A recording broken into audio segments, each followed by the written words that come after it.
Do you really have control over your life? Before answering, think carefully.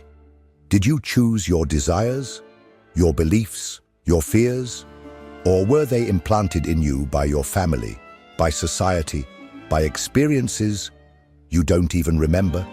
We all like to believe that we're free, that our decisions are the result of a rational and independent mind. But what if all of this is just a carefully constructed illusion? Carl Jung had a disturbing view of the human psyche. For him, most of what we call free will is merely a reflection of the unconscious, a theater of shadows where we think we are in control, but in reality, we are guided by hidden forces within us. Have you ever wondered why you repeat the same mistakes? Why you are attracted to the same types of people? Why you sabotage your own chances of happiness? If you truly had free will, why would you make choices that lead you to suffering? The truth is that most of the decisions you make were already written long before you even realized it. Your childhood programmed you. The traumas you buried define how you react to the world. The emotions you avoid control every aspect of your life. And the most frightening part, your unconscious wants to keep things exactly as they are. It doesn't want change. It doesn't want you to awaken. Jung said, until you make the unconscious conscious, it will direct your life and you will call it fate. But what does this really mean? What forces are manipulating you behind the scenes of your own mind? And more importantly, is there a way to break this illusion and regain control over your own life? If you think you already know the answers, think again. Because what you are about to discover may forever change the way you see yourself. If you really had free will, why do you so often feel trapped in the same patterns? Why, despite promising yourself that you will be different, that this time you will make better choices, do you end up returning to the same destructive cycles? The answer is not in your willpower or your reasoning ability. It lies in something much deeper, your unconscious. Carl Jung understood that the unconscious was not just a repository of forgotten memories or repressed thoughts. It is a living force, operating silently behind the scenes of your mind, shaping your decisions long before you are even aware of them. It manifests in impulses, in inexplicable intuitions, in that strange feeling of, I've been through this before. Imagine an iceberg. Your conscious mind, what you believe to be you, your ego, your personality, is just the visible tip above the water. But below the surface, much larger and more powerful, is the submerged part of the iceberg, your unconscious. It holds not only memories and past experiences, but also conditioning that you absorbed without realizing it. The values of your family, the norms of society, the beliefs you were taught as a child, all of this becomes part of your decision-making system, even if you never questioned whether these values truly make sense for you. Want an example? Think of someone who always ends up falling in love with people who hurt them. Consciously, this person wants a healthy relationship. They tell themselves that next time will be different. But when they realize it, they are already caught up in another cycle of pain. Why? Because their unconscious associates love with suffering. Perhaps in childhood, this person only received attention when they were sad or vulnerable. Maybe they grew up in an environment where affection was mixed with emotional instability. These experiences were recorded deep in their mind, like a hidden program running in the background. And so, without realizing it, this person seeks the same pattern repeatedly because the unconscious has one goal: to keep everything familiar. The unconscious does not want you to change. It has been programmed to keep you safe within the patterns it knows. And that means that even when you think you are making a rational decision, Your mind has already chosen for you long before. But if that's the case, how can we break this cycle? How can we escape this invisible prison that controls our lives without us realizing it? To understand this, we need to dive into one of Jung's darkest concepts, the shadow, the hidden part of your mind that truly dictates what you do. If there is something within you that shapes your choices without you realizing it, what is your true nature? Do you really know yourself? The answer may be more disturbing than you imagine. According to Jung, within each of us exists a dark aspect, a repressed part of our psyche that acts silently, influencing our thoughts, emotions, and decisions. He called this force the shadow. The shadow is not just a philosophical concept or an abstract archetype. It is real as any conscious thought you have, and it has a much greater power over your life than you would like to admit. Think of all the times you reacted in a way that you later couldn't explain. That moment when you lost control, when you felt irrational hatred, when you sabotaged an opportunity you wanted. That jealousy that seemed illogical, that fear that made no sense, that secret pleasure in seeing someone fail. All these reactions do not come from your rational self. They come from the shadow.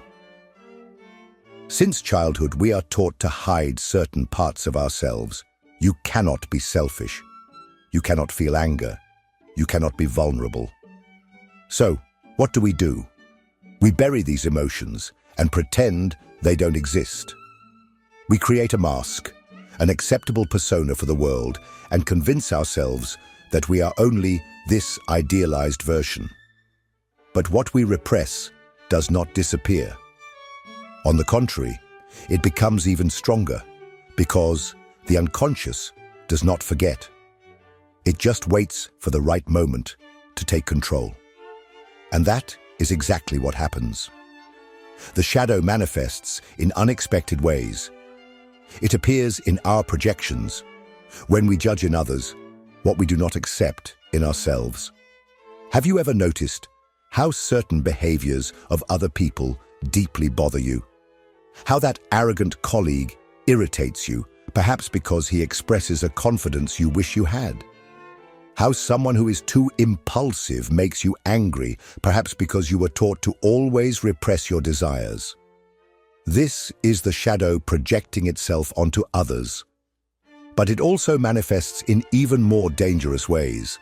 It can make you self-sabotage, lead you to seek situations that reinforce your worst fears, and turn your repressed desire into obsession. How many people spend their lives running away from something only to run directly toward it? The shadow guides them without them realizing it. And here is the most important question. As long as you ignore your shadow, you will never be in control. You will believe that your decisions are yours, but in reality, they're dictated by the aspects of yourself that you refuse to face. You think you are choosing your destiny, but you are merely following an invisible script written by the parts of you that remain trapped in the dark. But if this is true, if hidden forces within us really manipulate us, what about the external world?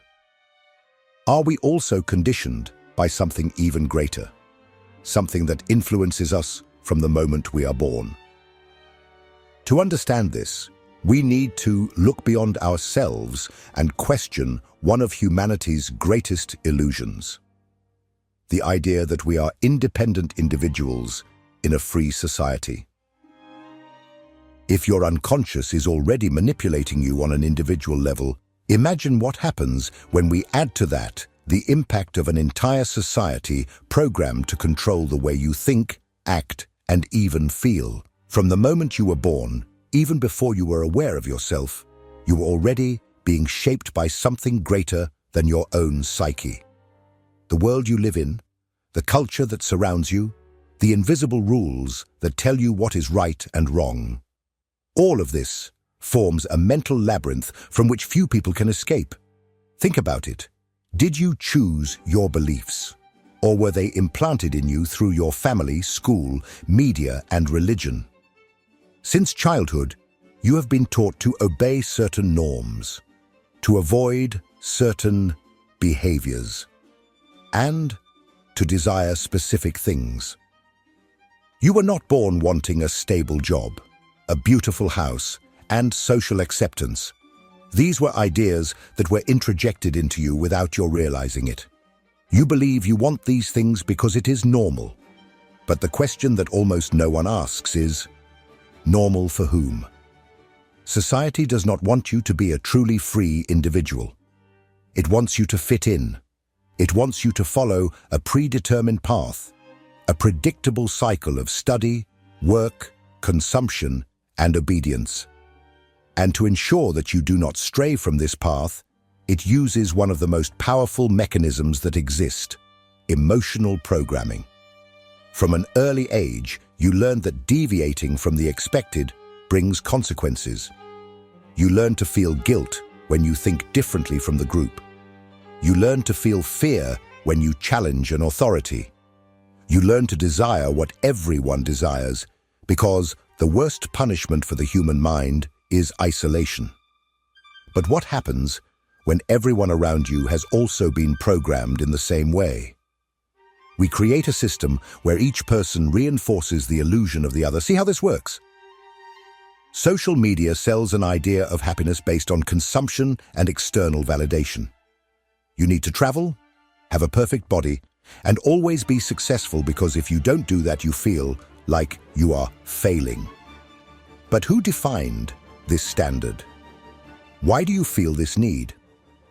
The answer is simple: because society created this ruler to measure your worth.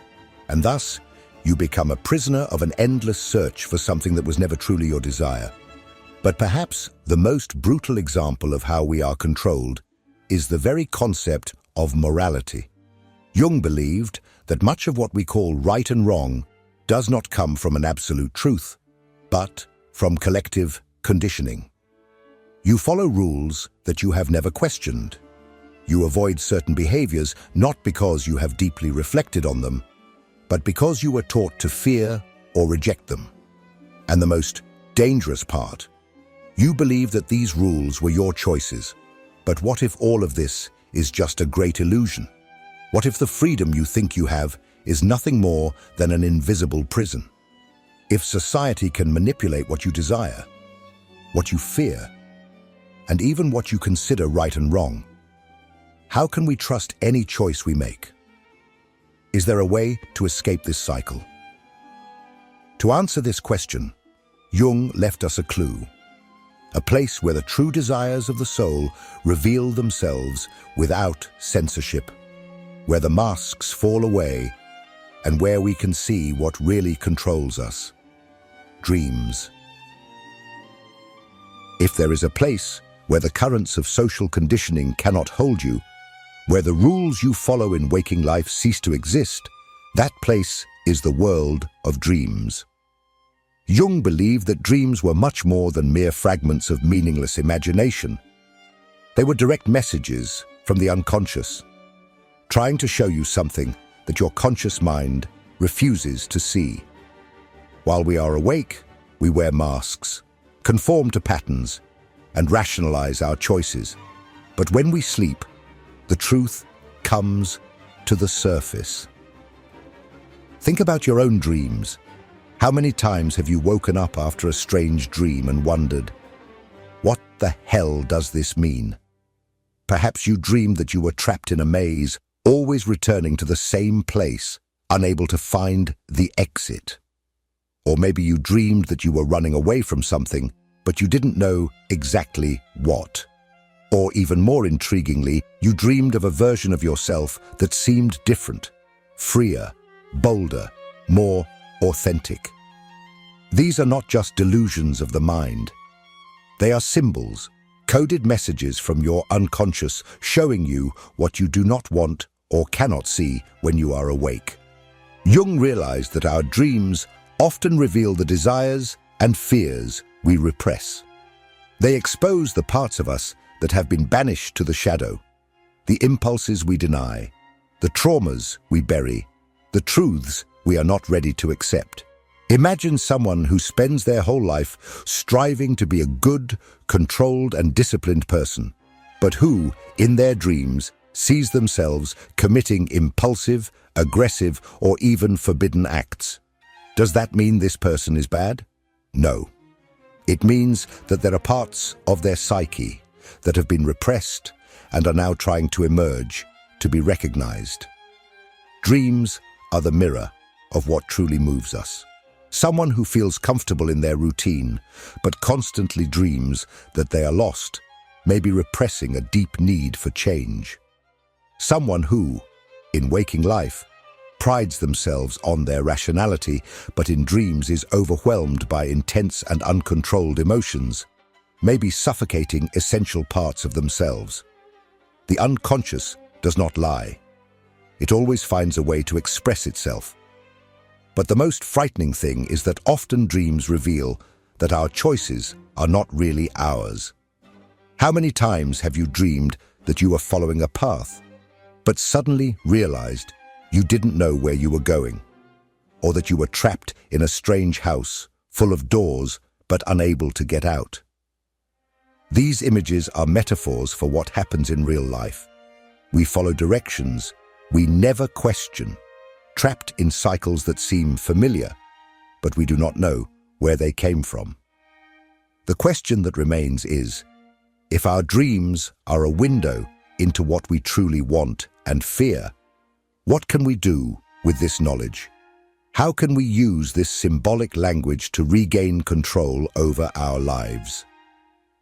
The answer lies in what Jung considered the most important process of all human existence, a path that few dare to follow: the process of individuation. If everything you have learned so far is true, then you have never really been free.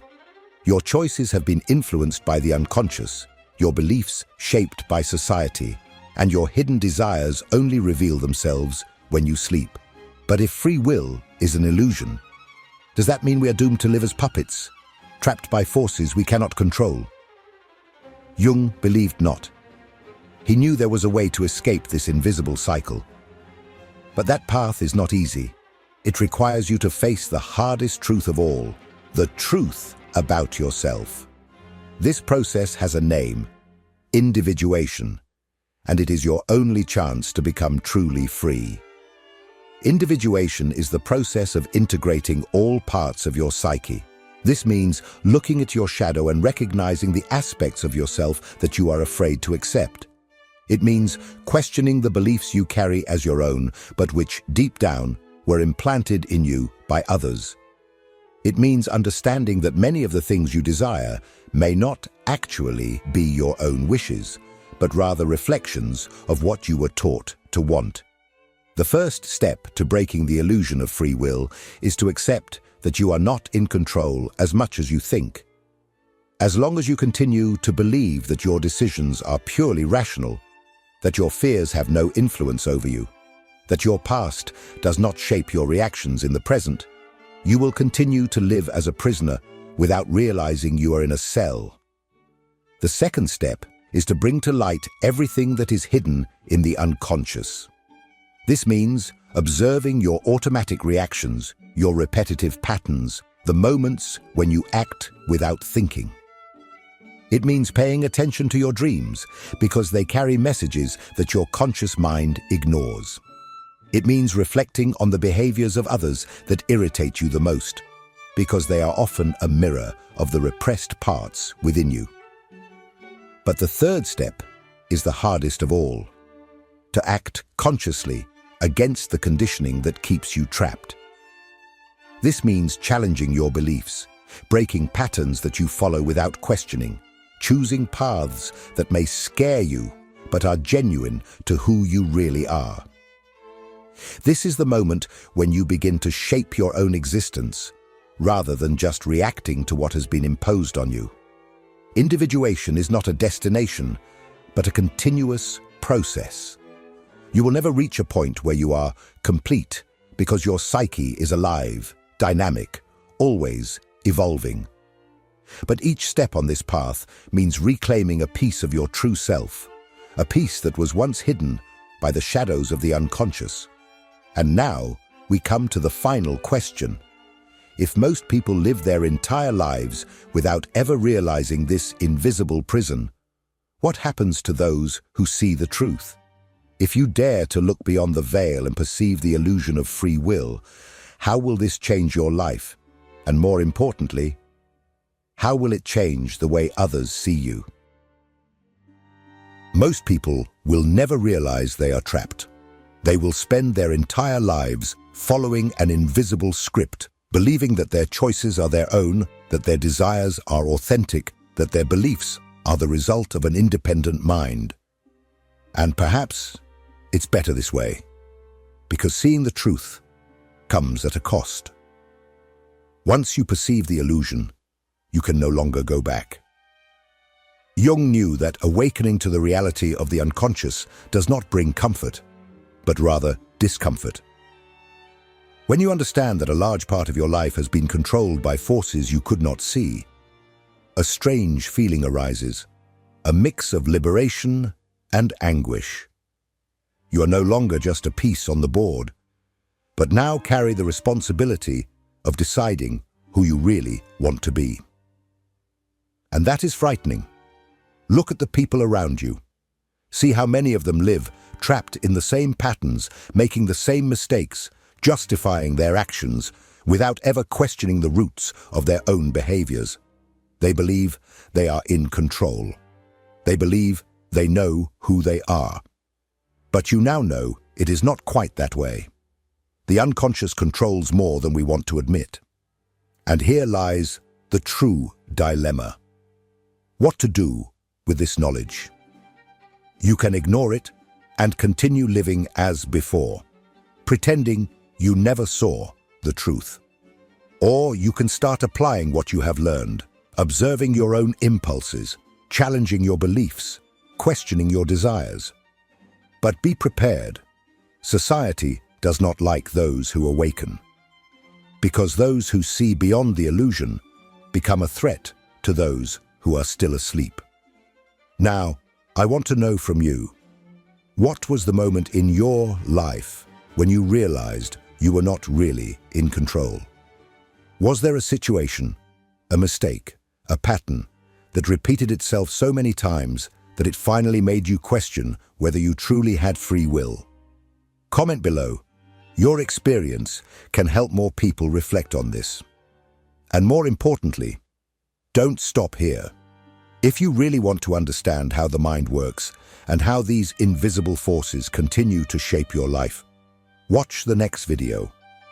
It is essential to deepen this journey of self-knowledge. You have already taken the first step.